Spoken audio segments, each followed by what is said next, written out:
enjeux actuels. Donc en fait, au niveau des enjeux actuels, on va revoir certains points, mais vraiment sous l'angle contemporain avec l'agriculture à envisager dans les années qui viennent. Donc, la production de semences. Alors, ça fait partie des enjeux actuels puisque les graines sont une source importante à la fois de nourriture, que ce soit directement pour le bétail ou bien pour la production de farine ou bien pour la production d'huile.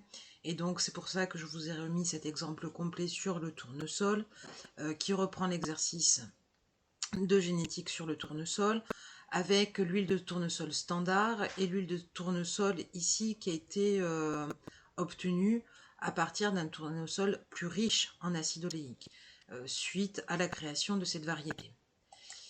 Donc là, vous avez les techniques d'autofécondation ou de fécondation croisée qui sont mises en œuvre dans la production de nouvelles variétés. Donc là, on revient sur la notion d'hybridation. Là, si vous cliquez que vous ne l'avez pas fait, vous pouvez refaire l'exercice de génétique.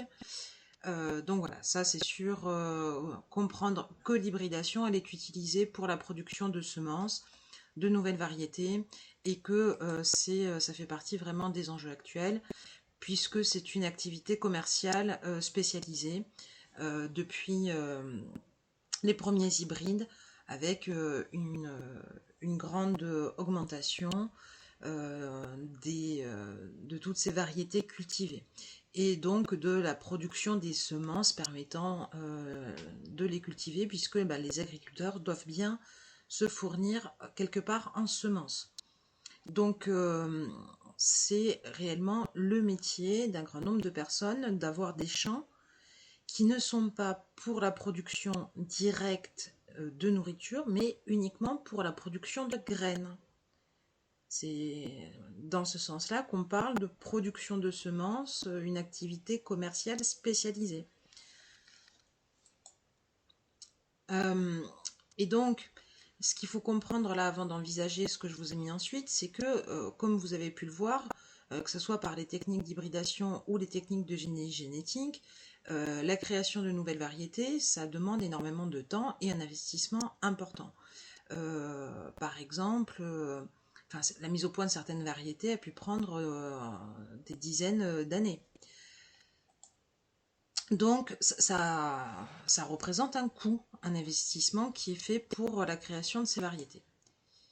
Ce qui fait que, faut savoir ça pour comprendre un petit peu le débat sur l'enjeu des graines, puisque par rapport à la création de toutes ces graines, notamment les hybrides F1, en fait, souvent ces hybrides F1 ne sont pas fertiles. Donc les agriculteurs étaient obligés de racheter les graines chaque année.